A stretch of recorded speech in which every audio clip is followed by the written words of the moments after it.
take away all the factors of why we are where we are, it's what are you going to do now? And, there's people that make it happen, and there's people that just sit back and just let things be what they are. And from what I know about this team it's a group of men, a group of people who find a way to make it happen. And I still have belief that we can go out and do that. And it'll be a great story, once we do that. The Next Man Up podcast is presented by Lansdowne Resort. From kickoff to check-in, score a game-changing getaway in the heart of Loudoun. Lansdowne Resort, proud partner of the Washington Commanders. Welcome into Next Man Up. I'm your host, Brian Cobra Jr., and I'm sitting here with a year two guy, but everybody say he the oldest soul in the building. Welcoming in our Next Man Up, Mikey Sainristil. What's good, brother? How you doing, bro? Appreciate you having me. Hey, I appreciate you, bro. It's been dope to see you in year two. But from you yourself, man, what has been different about year two as opposed to year one? I think I would just say for myself, like, just being in a different role now. Last year I was primarily outside. This year I'm inside. So just making those adjustments to the game because, the slot is a whole different ball game. Your mindset changes. The plays you're involved in change. The communication is different. So, like, just making those adjustments has been, I wouldn't say tough for me, but just an adjustment period. Yeah, you know what I'm saying? Right, like, for sure. But it's just me going back to what I got drafted here for. I got drafted as a nickel corner more than a corner nickel or whatever they call it. I feel what You know you're what I'm saying. saying? But yeah, I played primarily nickel in college. So just getting myself back in that mindset. When did you find out you would be moving into the slot? Like, what part of the offseason or last year did you find out that you would have to make this pivot and this adjustment? Kind of really just, when they told me that, I'm playing nickel, it wasn't really a time period where it was like, okay, I started taking more reps at nickel as opposed to playing corner, you know what I mean? It was just, hey, we need you in the slot, so that's what it was. So did you not have really an off season to kind of adjust mentally to the fact that you would be moving inside? Because like you said, bro, that's a whole nother ball game. Even though you've done it before, going back and forth, it takes some time to make that adjustment. Yeah, I mean, I was taking reps at both, studying both. Same like I was doing last year, just being ready to be wherever they needed me to be at. So, this year with us drafting Trey, Marshawn getting healthy. Unfortunately, he just got hurt. Yeah. We brought in a few guys, so I kind of just continuing to study both corner and nickel and just being ready for whichever one they told me I was going to be at. There's got to be a boost in confidence too, right? Because somebody can't be moved around unless they really got it like that, unless they really have a skill set. Like, some people can only play in the slot. Some people can only play outside. You have a versatility, which we knew when we drafted you, that you'd be able to do that, man. It has to be a little bit of boost of confidence, even though I know it's tough, man, right? Nobody likes inconsistency. Everybody wants to just stick to the same things, but I know it has to give you a little ego boost at least, saying, you know what, man, I could do it wherever you need me. Yeah, the thing, like, I know there's value in being able to do both. So just making sure that whichever one I'm at, I'm producing. I'm still making plays. Don't matter to me whether it's inside or outside. I just know that when I'm out there, when I'm on the field, that's when I could, be my best. Just don't matter where I'm at. Just let me be out there and just let me help the defense make plays. Has the game been able to slow down for you, right? Like, everybody talks about in a year or two how the game slows down, but when you're moving from position to position and doing different things and your role's changing a little bit, have you still been able to see that game slow down for you in real time? Yeah, I'll say it is because, at the end of the day, like, offenses, in my opinion, I think they can only do so much. And in the NFL, it's a copycat league, so, like, whatever happened week one, there'll be a team that's going to study your film and they're going to try doing something that hurts you in week one. It could be week 12. It could be week 6. It could be week 17. It don't matter. Like, things show up again and again. So I think just over time, when you have the film study, when you get the reps, everything just slows down because you realize, okay, what concepts of offense is trying to do. You get a feel for offensive coordinators, and then you start putting teams in buckets of, you have this team that runs 12 personnel, and there's a family tree of coaches who have that in their background. And then you just, like I said, you just put those things in the buckets, and it just allows you, allow you to not being out there trying to stop everything because you can't. You know what I mean? So once you just slow the game down a little bit, just take it piece by piece, I think that's when you're able to just go out there and play fast. And all those things you mentioned, that's so many things to keep in your mind in real time while you're on that field. But it's worked out for you, man. You being a student of the game has worked out for you. 3 interceptions already. Mm-hmm. You just got one, which we had 2 last year in the regular season. We talk about it a lot on Game Day Live. Mikey just seems to be in the right spot at the right time. And that's easy for us to say, but I know that's not circumstantial. That is because you are so prepared, man. How much pride do you take when you are in those positions, man? When you can make that interception, that game-changing play, get that ball back like Joe Witt Jr. says, man. How much pride do you take in that? I think it's just, for me, it's really not even a pride thing. It's just like, I know I'm doing my part in helping this team have, success. And it's not for my own that, like, I get happy about the interceptions or, takeaways. It's like, I know I got an interception now. The offense could go out there and be great. Five could go out there and do his thing. He could get the ball to the playmakers. It gives an energy boost to the team. It boosts the morale of the defense. Like, don't matter when we're out there, like, I could do it. The other corners can do it. And it really don't matter, you know what I'm saying? But for me, it's just how can I continue to just help, whether it's a turnover, whether it's a play that changes the course of the game. And like I said, it's just the way I look at it is just doing my part doing my part of the defense to help this team be successful at the end of the day.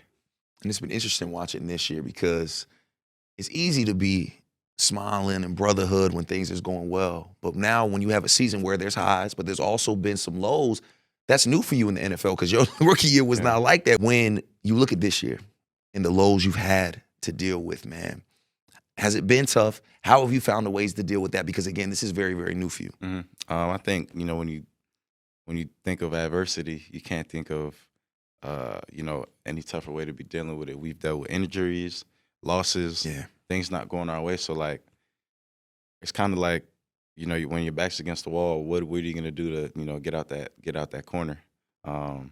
And really all you can do is just lean on the people around you. All we have is each other. All we need is each other. And we're the only ones that could, get ourselves out of the position that we're in. That's something DQ's been saying, but that's the truth of, the situation is, take away all the factors of why we are where we are. It's what are you going to do now? And, there's people that make it happen, and there's people that just sit back and just let things be what they are. And from what I know about this team is it's a group of men, a group of people who find a way to make it happen. And I still have belief that we could go out and do that. And it'll be a great story, once we do that. And the story's not done just yet, man. You talk about those people that carry that, right? That's Marshawn Lattimore. And you mentioned him where we lost him for the season. How does that impact this defense? And how do you feel a void like that? Because I know you've been watching Marshawn way before you were ever a commander or ever before he was a commander. Mm-hmm. Yeah. First thing I did after the game was I sent him a text. I said, I got you, bro. Like, just letting him know, for one, like, his brothers have his back. And I think that's what this team embodies is, we all have each other's backs. We all play for one another. And, losing him, it definitely, it hurts just like anybody else that we've lost. But, personally for me, like, just seeing his bounce back and just the consistency he had this offseason to get back to where he was. And it's funny, KC game, he wore a pair of gold cleats. And, to me, first thing I thought was, Marshawn Lattimore with the Saints. Yeah. And I was like, okay, I see what type of time you're on. Like, you're trying to dig back in that old bag. Yeah. Goes out, gets an interception, played a phenomenal game. And it's funny, that day I was watching, like, all his old highlights. And it's just, I don't know. Like, life works. God works in mysterious ways. It was cool for me to see him do that. And I think, our fans even felt it like, hey, like, that's the guy that we know. You know what I mean? And just, like I said, it was good for me to see as a younger guy, to see him fighting to get back to who he's been and the dominant, guy that he's been in this league, the, top 2, top 3 corner, and best corner in the league at the time. So, like I said, it hurts to lose him, but, he knows that we got his back out there. And losing him affects the entire defense, right? Especially the rest of the defensive backs, because now, again, you got to go through an adjustment. You got to go through a change. How has knowing that he won't be out on that outside anymore affected just your week of preparation and how you're going about preparing for this game against the Detroit Lions? Really, I would say it like, all I know is that he's not out there more than it is like, dang, like who's gonna be out there.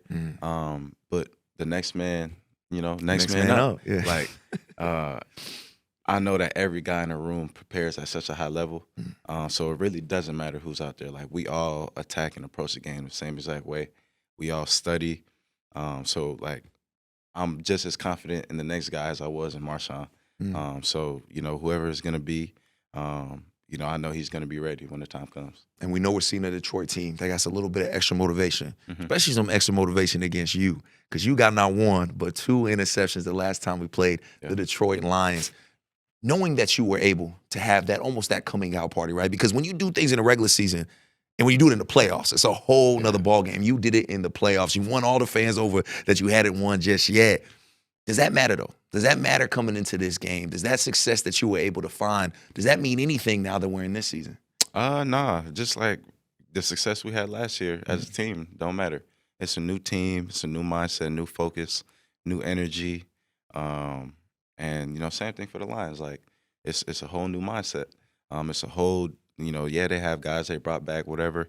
But it's a whole new focus, whole new energy. The venue is a new venue. We're not in Detroit. We're in, our home stadium. So I think it's just going to the film and just seeing what they do, what they, how their OC likes to attack defenses, and then look at, what defenses play with the same style that we have and how he's attacked that in this year, years prior. So again, like everything just comes down to film study, preparation during the week, and then on Sunday it's just about going out and being who you are. And Mikey, we're excited to see you out there on Sunday. And in closing, we have a new sponsor and a new partner, and I try to like always weave it in like craftfully and be like, oh, how do you spend your downtime as Lansdowne Resort? But I know how you spend your downtime because you show us how you spend your downtime. You have a farm. Yeah. How old are you? I'm 25. You are 25 years old, my brother. You are a married man. You're a father. You got a farm, bro. Those are not things you see from a 25-year-old that just became a millionaire, right? But you choose to do that. Why do you choose to spend your downtime like that? And what do you get out of that to just kind of help you ease up and level set? Keeps me grounded. You know what I'm saying? Like just when I leave here, being able to go home to my family, my wife, my girls, like that's all the peace I need in the world. And then I step outside, it's just land, it's animals. In my opinion, that's how we should be living. You know what I mean? And I'm blessed to be fortunate enough to have that. But, like I said, it just keeps me grounded.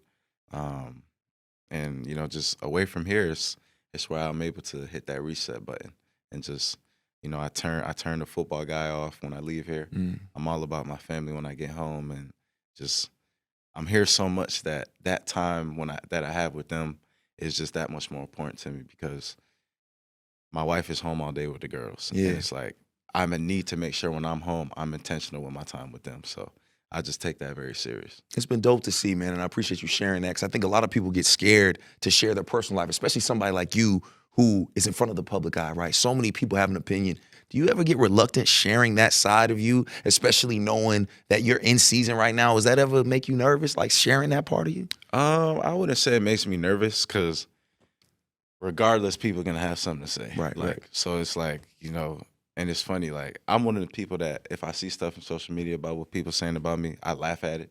Like it's like, because I really don't care. You know what I mean? Like I am who I am. I'm not going to change because you think I should focus more on this or because I know the work I put into my craft.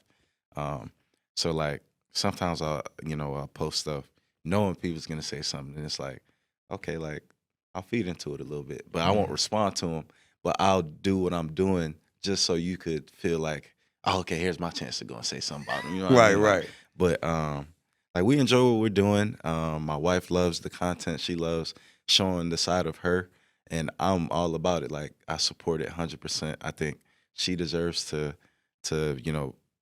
be her own. Like it's easy for I feel like a wife of a football player or athlete, whatever, to get caught in that shadow.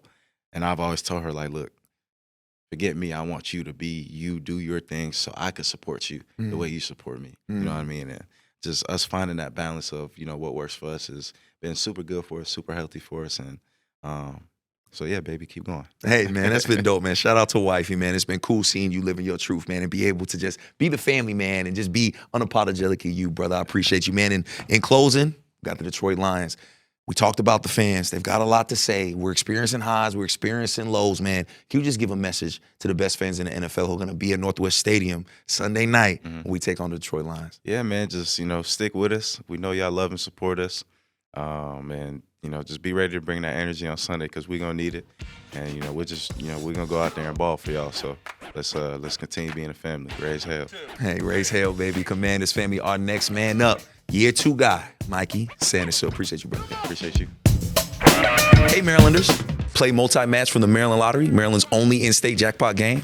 A $2 ticket gives you a chance to win a jackpot starting at $500,000. Drawings Mondays and Thursdays. And remember, please play responsibly. They say your work defines who you are. Monday through Friday, 9 to 5, you are clocking in. But what happens on the weekend? What happens to your time? You could take it easy, or you could use your time to get better. In the U.S. Army, we think differently. Your time should be used to improve the skills you do have, to learn some you don't, to push yourself in new ways, because it's those days that truly define who you are. That's how you make progress. That's how you make impact on the world around you. It's your time. How you spend it is up to you. It's your time, the U.S. Army Reserve. Commanders family, back to the show. For our next man up, we're welcoming in a Washington legend. It's kind of crazy to call him a legend because if you look at him right now on the screen, he looks younger than me. Welcoming in former Washington player, Chris Thompson. What's good, brother? What's going on? Hey, man, I just appreciate your time, man. Thank you. We tried to chop it up a couple days ago, and the signal wasn't great, so you took the time to come back on, man, and it means so much to us because I got a feeling Commander fans are going to be really excited to hear from you. Yeah, no, I appreciate it, man. Every opportunity I can get to just give a word out to them, I'm all for it. And it's crazy to think, like, we've done a couple of events together, but we've never actually been the next man up before. And so I want to start at the beginning because I just love being able to tell y'all stories because I don't know the last time Washington's gotten to hear from you, man. So let's start from the beginning. 2013, man, 5th round of the NFL draft. You get the call from Washington, man. What was that moment like? And did a young Chris Thompson know what was headed his way? To answer that last question, absolutely not. But it was very exciting. I mean, obviously a dream come true. Just it was nerve-wracking as well. Just 3 days of the draft. I get my call on the 3rd day, just kind of sitting there, my agent just kind of telling me like, look, I don't even know if you're gonna have a chance to even get drafted. Given the fact that I had a back injury my junior year, missed most of the season, then I tore my ACL my senior year. So he was just kind of like, look, we're gonna sit here, we're gonna sit back and wait and see if something happened. But if not, I'm well connected, so I'll make sure, you have an opportunity at camp. And then that 3rd day come around and Coach Mike Shanahan called me and was like, how would you like to be a Redskin? And I was like, I would love that, obviously. But it was, I mean, best feeling in the world. Just sitting there, waiting on that phone call and finally getting it. Just a great feeling. And then, the prior year, we had made it in the playoffs, lost the game against the Seahawks. And I think maybe 1 or 2 games away from possibly making it to the Super Bowl. So I was even hyped and excited about that too. Like, man, we get these young guys in, we come in and make an impact on this team, man. We really got a shot to make it to the Super Bowl. Like my first year, like I was super hyped about that. And I always knew, what the fan base was like and stuff like that. So I was just excited to, get to DC and really get going. And, at first it was a little bit of a tough road, just kind of going through my rehab process and everything. But I mean, the staff, the trainers, they did everything and just really took their time with me. And I mean, first year, I really didn't expect to play at all, and I end up making the team, and it kind of went from there. It's funny, before you had said that very last sentence, I was going to ask you, like, it's wild to think, knowing what we know now, what you were able to accomplish, you sitting there being like, oh man, I might not even get drafted. Having Yeah. that doubt, like wondering, oh man, am I even good enough to get drafted in these first 7 rounds? When does that switch? Does it switch soon as the phone gets called? Where does that confidence start to come in, where you stop doubting yourself as much and you start feeling like, okay, I actually belong here. I'm supposed to be here. I think it's one of those things that I know for me, it kind of came with time because there was a physical adjustment period for me with that. Again, coming from um, the knee injury and stuff, I still had a lot of doubts, and I didn't really feel like myself once I joined the team, and I didn't get to practice. I didn't do any of the mini camps or anything like that, so it really did take a while for me. And thankfully, I had some phenomenal running backs, Alfred Morris, Darrell Young. Those guys were really helping me throughout the whole entire process. And honestly, the moment or the one game that made me feel like, all right, I belong here was the one play that actually helped me make the team that year. And that was our I think it was our last preseason game against the Bucks. And coach just threw me back there on punt return. He was like, I want you to go catch a couple punts. And I was like, man, I ain't did this since I was in high school. And I ended up I think the first one I kind of let just fall and roll for a few yards, and I kind of got cursed out about it, but it is what it is. And then my second opportunity, I ended up taking it for a 69-yard touchdown, and literally it was so weird because that was around the time that I was supposed to pretty much play the rest of the game. You know, being a young guy, whatever, I was supposed to play the rest of the game. And my running back coach came to me and he was like, "You're done." And I was like, "Okay," but I'm asking my teammates like, "What does that mean?"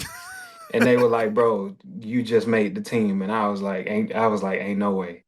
And they were like, "Bro, trust me, you just made it off that one play." And I was like, "This is crazy. This is crazy."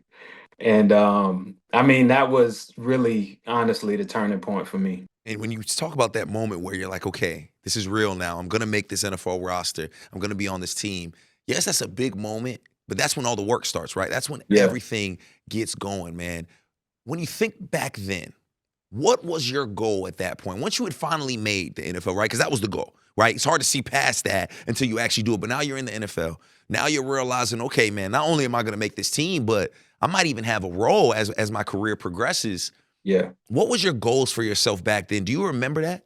Um, not really. Honestly, again, like it's just me being a young guy, it was number one to just do whatever I can to make the team. And then it was really just to prove them right and why they drafted me because they knew they could have, I'm sure they knew they could have waited to pick me up as a undrafted free agent or whatever. But the fact that, like I said, I think I played maybe 12 games my last 2 years.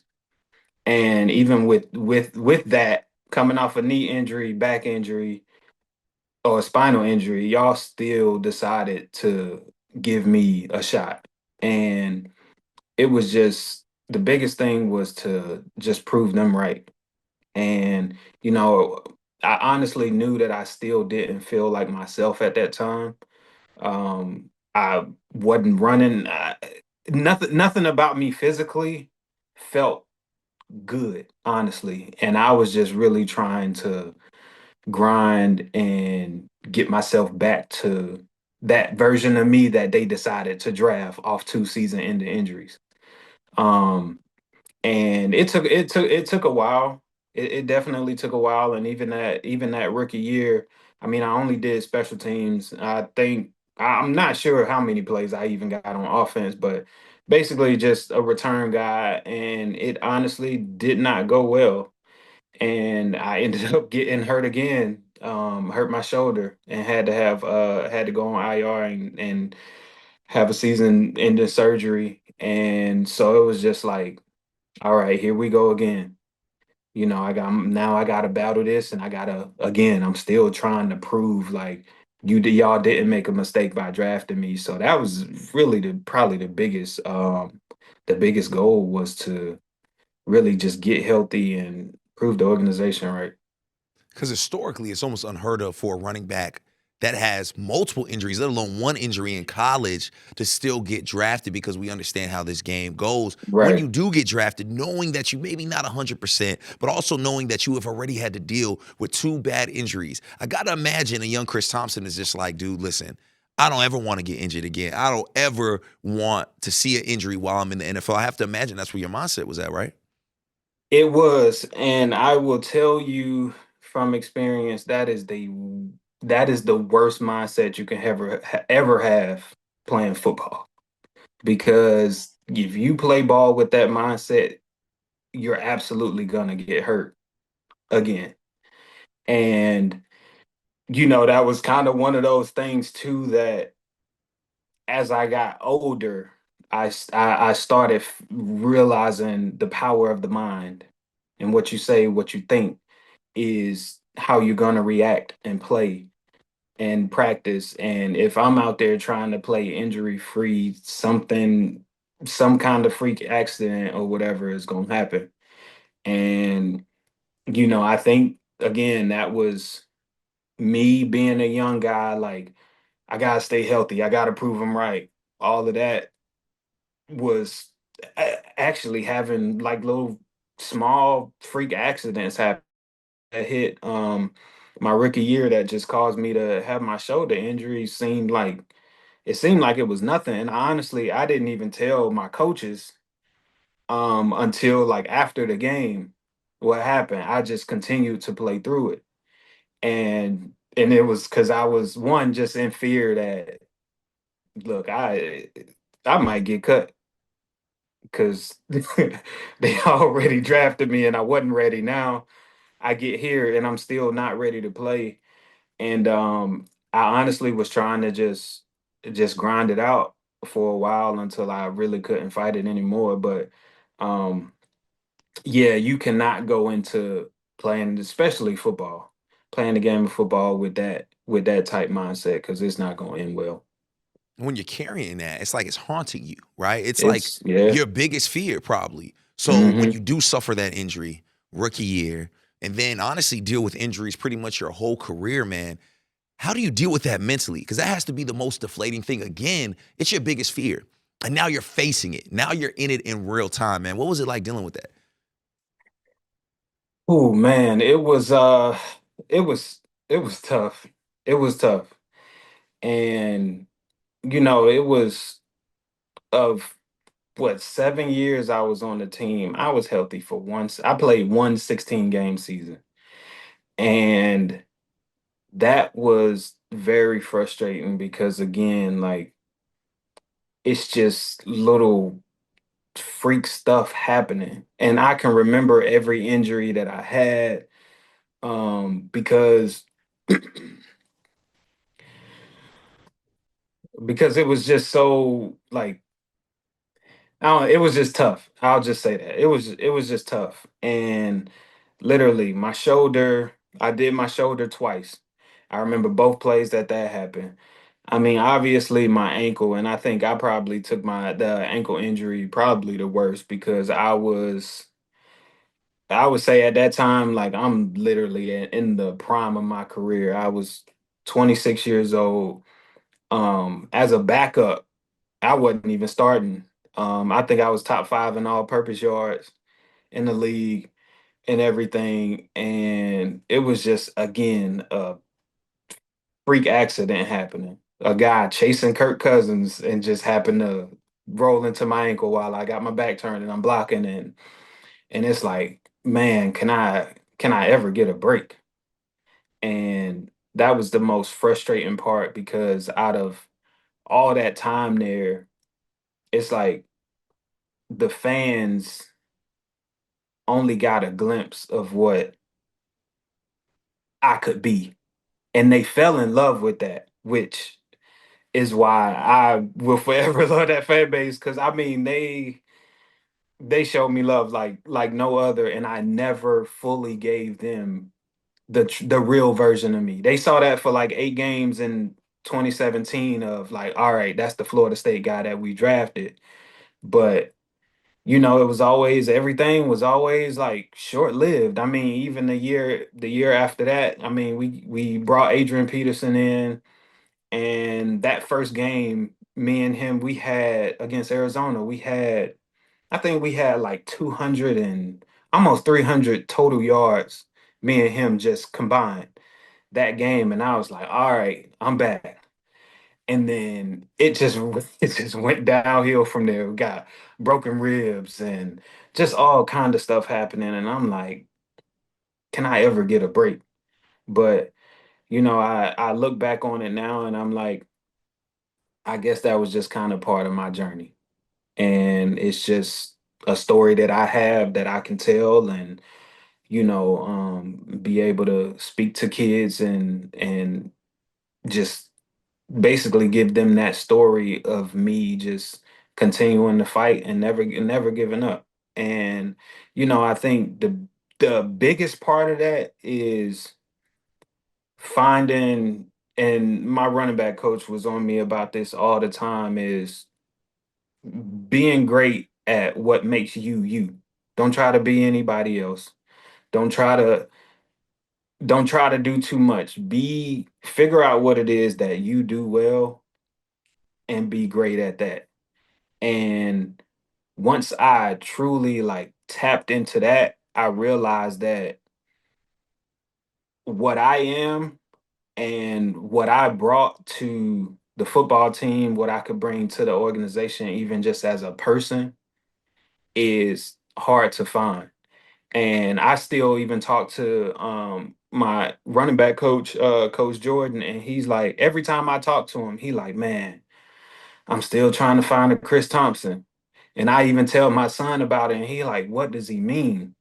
And I just kind of break it down to him on what he means by that.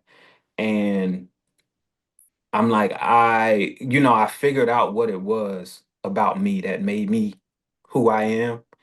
And I felt like I really truly tapped into that. And again, injuries caused me not to, what a reason that I, couldn't consistently show that. But that was one of the things that kept me around as well. Cause you don't see guys staying on a team for 7 years and was hurt for six of them. But when you bring something special, they're gonna keep you around and continue to trust and believe in you. And I appreciate that insight so much. And that's why I love being able to talk to the legends because you've seen what's happened to our current commanders, right? There's injuries across the board. And a lot of times you're not prepared for that. A lot of Yeah, times you don't know how to deal with those things because, like you said, it haunts you. It can get very, very dark. And even while I'm talking to you now, when you took like a big sigh and talked about, I don't feel like the fans got to see me. yeah. Do you ever shake that, man? Does it still haunt you to this day? Do you have regrets? I mean, you can't control being Yeah, injured, right? But like you said, there are yeah. still positives. My man played 7 years for an organization. Like you said, even though you were injured for 6, they kept you around for a reason. That's Hmm. a very positive outlook to have after the fact. But when you're Yeah. in it, when you're living it, I gotta imagine, man, it's really, really tough to ever shake that monkey, that monster on your back. Yeah, it's tough. It's tough. And I mean, my wife will tell you, I still deal with it at home. And she she brings up the glory years pretty often, and she knows like I love it, but I have a limit with how much I want to talk about it because it still like hurts me because I even look at, the bigger picture of things. Obviously, like I play football my whole life because I love it, but it also helped, me and my family financially very well. And it's kind of one of those things where because I didn't, I wasn't available a lot, and these injuries pretty much cut my career short. it affected my pockets as well. And I think that's the part too that hurts, that I don't like to talk about it a lot, because it's like I there was a lot that was left out there. And even going back to that 17 season, like, for me, it's never been about the money, but it's like I wanted to experience what it was like to maybe have even have the chance of being talked about making a Pro Bowl and things like that. And it was like that potentially that year.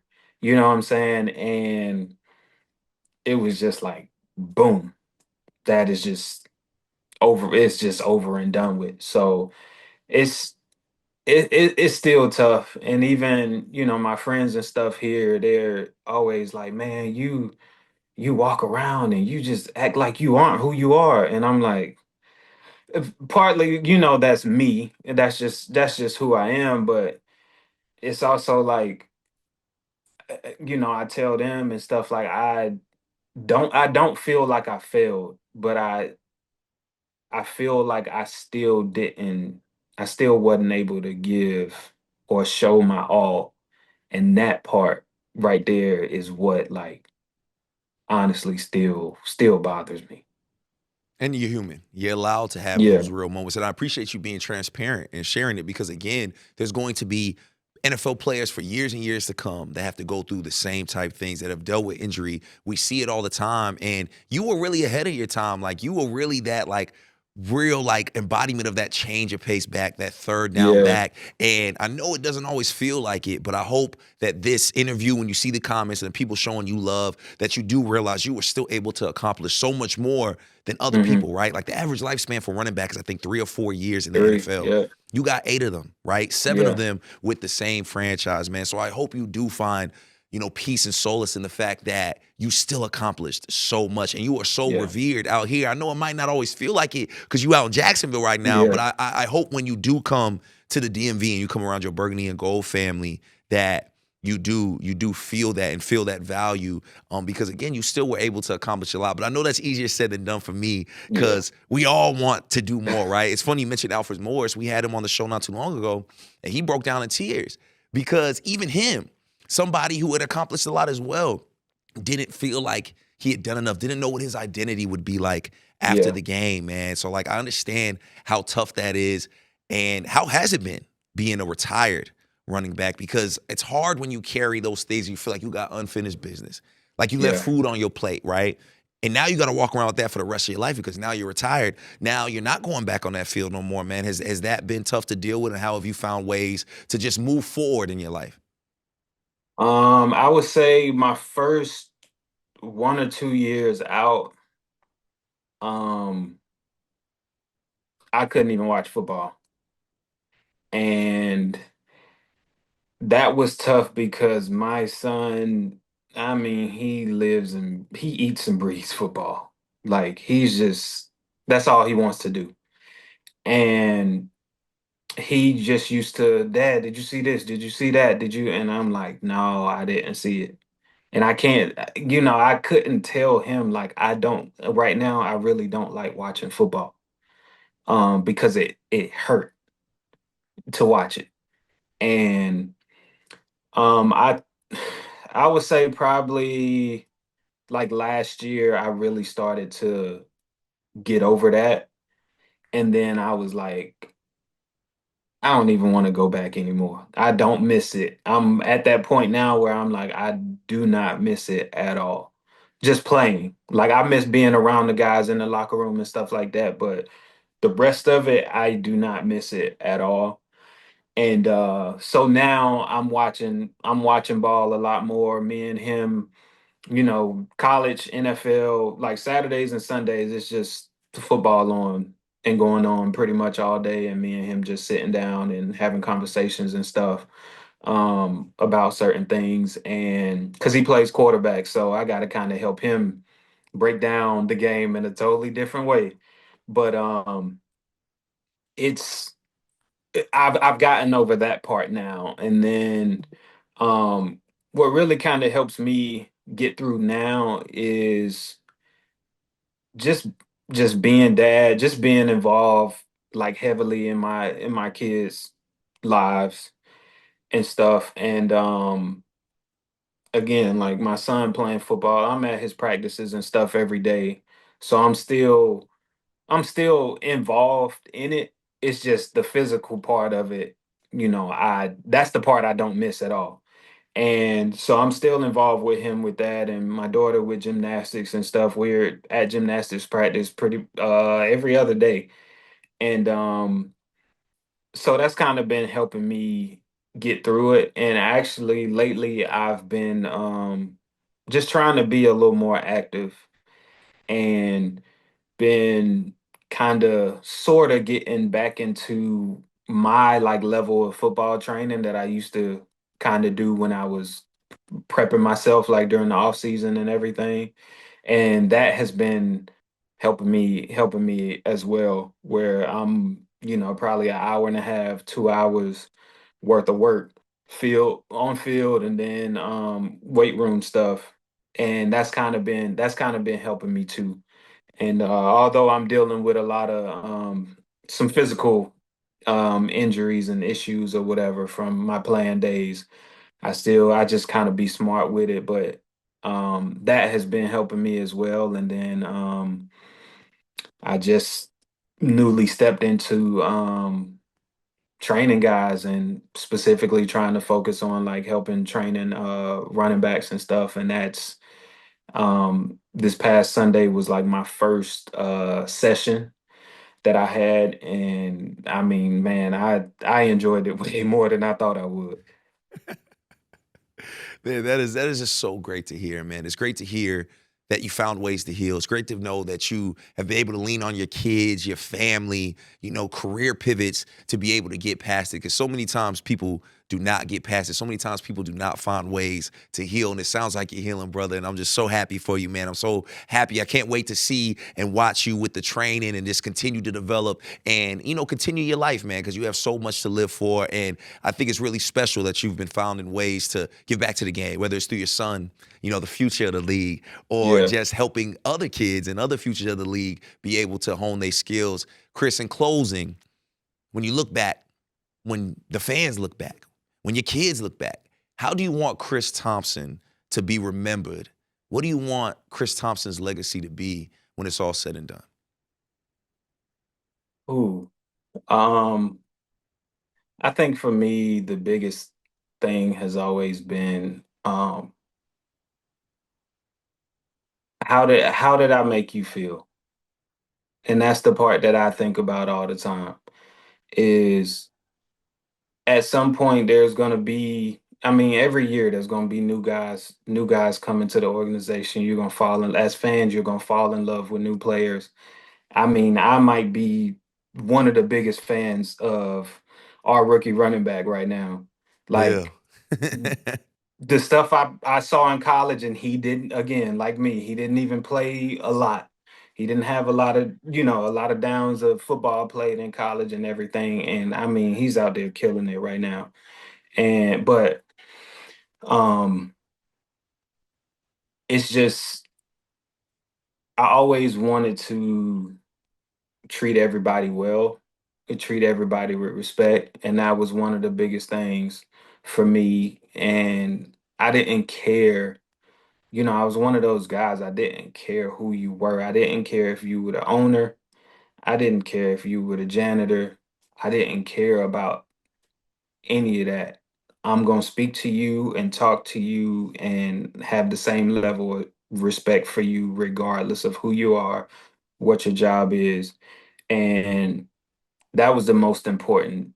Um, that has always really been the most important thing for me. And um, I just got to say, shouts out to my wife too, because, and this goes back to one of our later questions, but she really helped me through this process mentally, um, like more than I could even, more than I can even explain, and more than I can even thank her. But she was also one of those people that always like reminded me, because even for a while I didn't want to even go back to Washington. I would decline visits all the time, like, oh, I can't make it, I can't make it because I got this and that going on, and I literally had nothing going on. And she was like, why? Why? These people, these people love you. What are you doing? You're just here, you're sitting at home, you're not doing anything. There's no reason why. But it was, again, I had to get out of my own way, and I had to kind of get over that pain. And she helped me with that big time. And even, the whole legend of the game and everything last year, like, even with that, I almost fought back with that too, because I was still, just I still kind of had that feeling. And she really pushed me, and I just had to shout her out for that. But yeah, outside of what I did on the field, I just always wanted people to remember me for how they felt when we met each other. Even if I just signed the autograph, like, hopefully I just made you feel good, and even in that small moment. Man, major shout out to wifey. Shout out to all those people that are just in our lives that help us get through. A lot of Yeah. times people just focus on the person, the star, the athlete, but don't realize Mhm. how much help we need. Yeah. Our wives go through so much while we chase this greatness and trying to do things that nobody's ever accomplished in our families, and they have to carry Yeah. so much weight. So definitely wanted to make sure I acknowledge that, man. Shout out to wifey. And it's so crazy you mentioned these things, because I was just talking to a good friend of mine about social anxiety and, like, having those moments where when you have that anxiety where you're like, oh man, I don't even want to show up, because you're thinking of all the things that could go wrong, and a lot of it there's no logic base behind it. But that comes from trauma, that comes from going through things. So know that's okay, but also know, Chris, that this is your home, brother. Like, this Mhm. is your home. And I'm sure you felt that when you did the Legend of the Game, but I know how anxiety is, man. It creeps up at times you don't even expect it, even when you think you're Yeah. past it. And I just want you to know, I want you to think, when you do have that anxiety, next time it's time for you to pull up to the DMV, know that you are going to be amongst family. You're going to be amongst people that love you and value you. Not just what you did on the field, but for all those things you mentioned, the way you treated people, the way you made people feel, the way you spoke.